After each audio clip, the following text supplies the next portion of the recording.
Hey, what's up? Welcome back. Today I've got the plan with me for the week of August 22nd through the 28th using the Sunset Kit from SPC, which you can now use Domi 10 to save, which is super exciting. And then for foil, I used AliciaCraft's beach pattern in Hollow.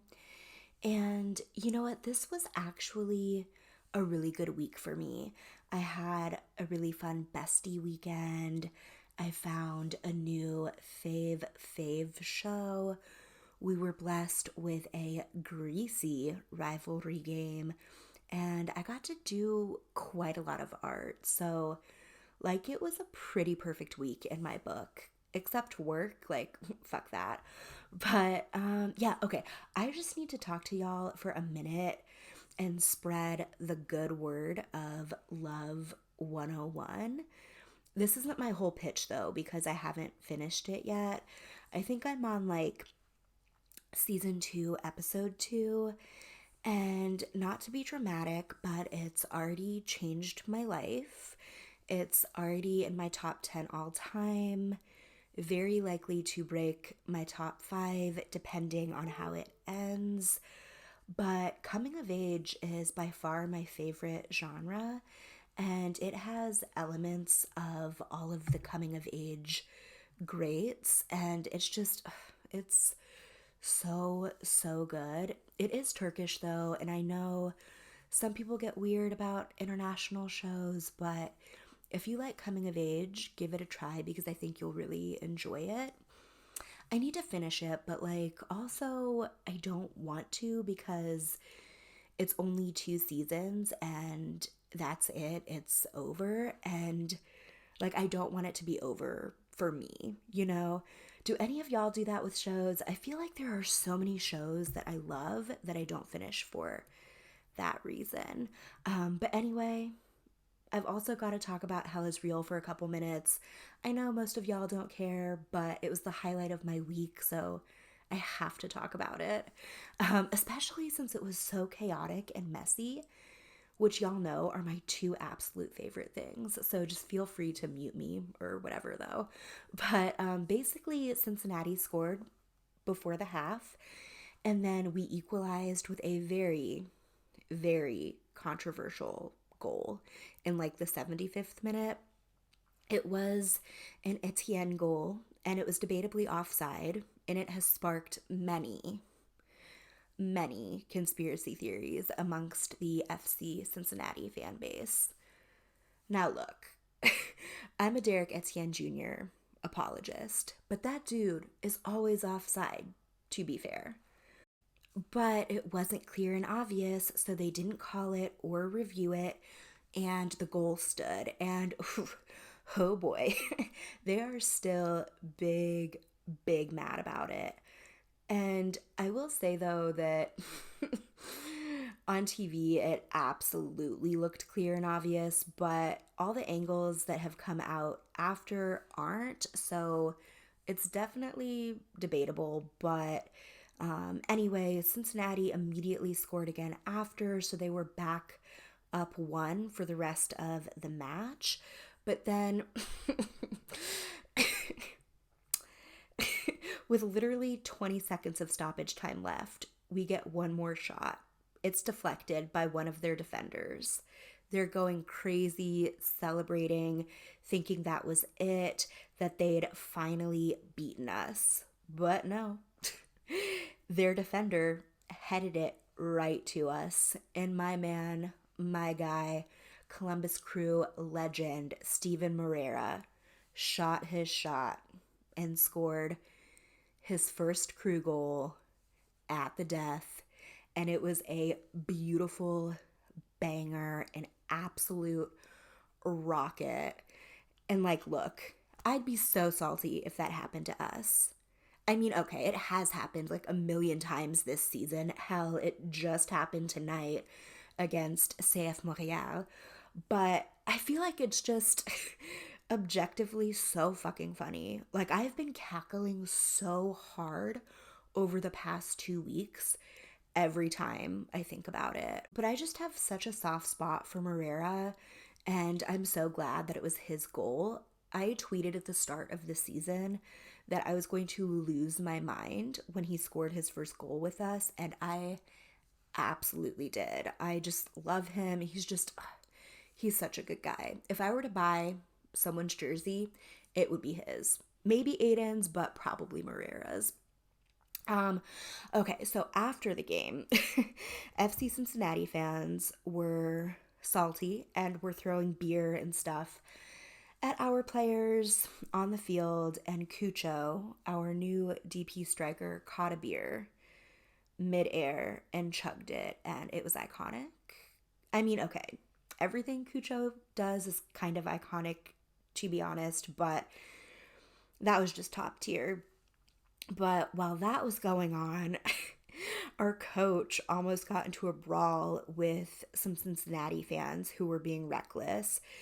And like, our players were holding him back, but like low key, they were also about to brawl too. So it was just a very chaotic game and post game, and I was thriving personally. But just like the way half of the Cincinnati players just fell to the ground in defeat, a tie has never tasted so sweet. A tie has never felt like such a win before. It was so satisfying, especially considering how absolutely insufferable Cincy fans have been this season. No offense if you happen to like FC Cincinnati and are watching this video, but like they're having their first decent season and the fans have just gone completely off the rails. They're so cringe. And now they just have full conspiracy theories that MLS is rigging games for Columbus since they can't beat us. But like, the only reason they're even in MLS in the first place is so that Ohio would have still had an MLS team if Save the Crew hadn't been successful and we got moved to Austin. MLS did literally nothing to keep the crew here. That was all us. So they just look fucking dumb saying MLS is favoring us over them. Like, MLS only gives a shit about the flashy, splashy teams, and the crew is not that. Like, pro refs just suck, and their shitty calls and no calls affect every single game. There's no conspiracy here. Like, be serious. Anyway, so TLDR, I'm glad we have a real rivalry on our hands now that FC Cincinnati is somewhat competent at soccer, but also I just need their supporters to just like learn how MLS works or something. Like, please, I'm begging you. But also, like, I know I just did a full monologue about how insufferable their fans are, but I will absolutely be the most insufferable if they make the playoffs this year, and we don't. Anyway, sorry for the soliloquy. We can move on to the day by day.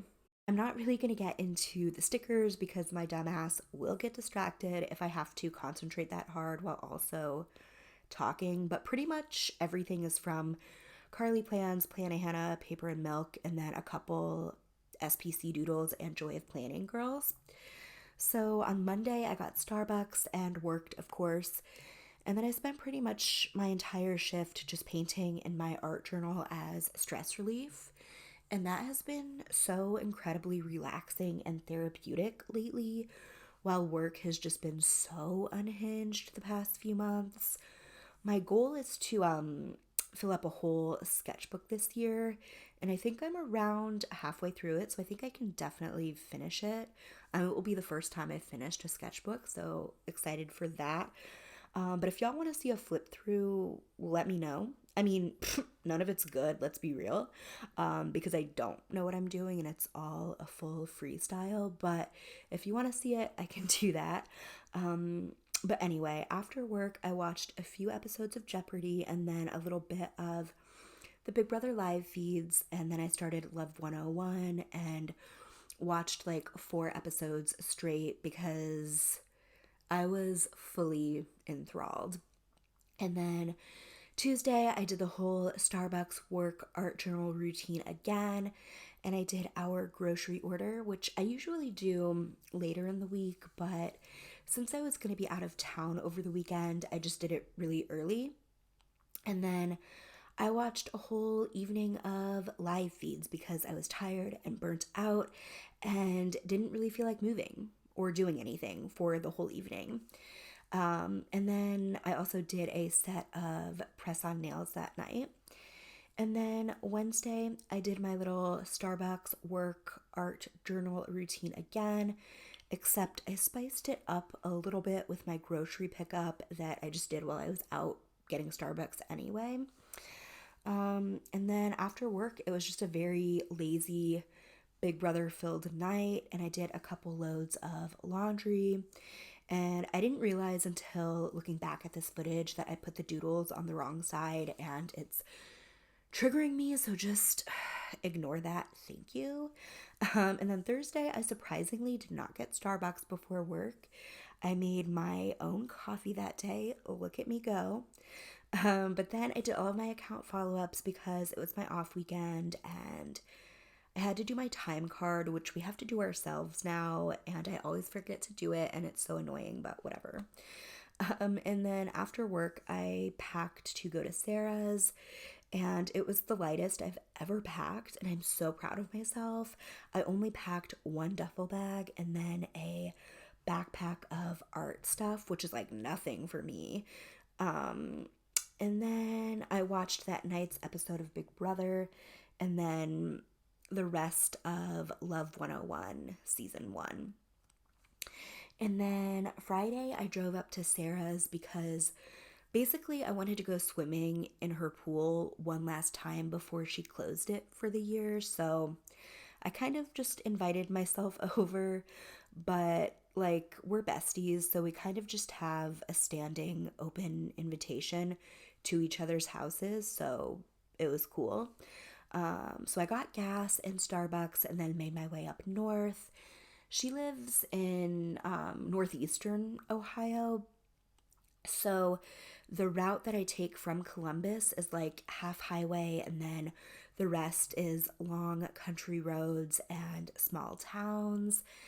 And there was like, I don't know, like a 15-20 mile stretch where this pickup with two guys was behind me, and I was just in my own little world, bopping around to my pop punk music, living my best life, thriving, having the absolute time of my life. And then we get to a point where the lane splits into two and there's a stoplight, and they pull up next to me. Both of our windows are down, and the guy in the passenger seat just goes, "Hey, sick moves." And when I say my soul left my body, they were so hot too. Like I would have thrupled that situation so hard. But I was just like, thanks, bestie. And then the light turned green and they turned left. And I'm so glad that they did because I would not have been emotionally able to handle driving next to them after that. So immediately upon arrival at Sarah's, we went to Michael's. She needed some paint, and then I just needed some brushes from my gouache because I don't like to use my nice watercolor brushes with gouache.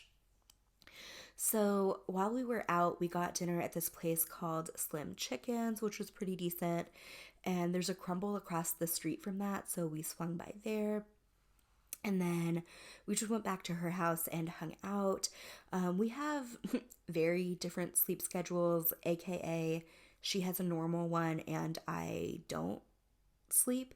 So we just chilled and shot the shit for a little bit after we got back to her house, and then she went to bed and I just relaxed and watched YouTube until like 4 a.m. So Saturday, we of course went to another Michael's. We also went on Sunday. If you watched my last plan with me, this is just like Blick deja vu. Oof, thank God she does not have a Blick near her because that would just, it would not be good. But the first Michael's we went to on Friday didn't have a lot of the stuff that we needed in stock. So we tried the one closer to her house and it had pretty much everything we wanted. So that was golden. And then we went to this Mexican restaurant that she had seen on TikTok called Amigos, and it was pretty good. Like, we would definitely go back. It's kind of far from her house, which sucks, but definitely worth the drive. But when we pulled up, I looked over and there's this place called La Crêpe right next to it. So obviously we had to stop there too. And we just got some dessert crepes and macarons to go. My crepe had goat cheese and pistachios and fig and honey, and it was a solid 20 out of 10. It was delicious. And I say this as a crepe snob, so they get my absolute highest praise. And then we just spent the rest of the evening painting and watching soccer. The Cappies also had a game that day. I think we played Philly too, but I'm not 100% sure on that. But we definitely won because it's Cappies against the world. And then after that game was obviously Hell is Real, and I'm petty, so I wrote in the score line and LOL. And then Sunday, we lounged in her pool for a couple hours, and then we went back to Michael's because we were going to be painting again later that day. And we both just really wanted to get gouache that was better quality than what we had been using. And then for a late lunch slash early dinner, we went to a Chinese buffet, and it was really good, really good. But I had not eaten yet that day, so I was really hungry and I went a little too hard, and I was just feeling it for the rest of the day, and it was not pleasant. But after that, we did another painting or two before I drove home, and then I rewatched Hell is Real with my dad because he hadn't watched it yet. And then I watched that night's episode of Big Brother, and then just capped the night off with all of the highlights videos from all of the MLS games that weekend because I'm nosy and I like to know what's up around the league, but also don't have time to watch every single game because that would be absurd and unhinged. But yeah, anyway, that was my week. I am obsessed with how this spread turned out, and all of the hollow shine is just the prettiest thing ever, and I just feel like it looks so good with the kit. And yeah, anyway, thank you so much for watching and hanging out, and I hope to see you in the next one. Later.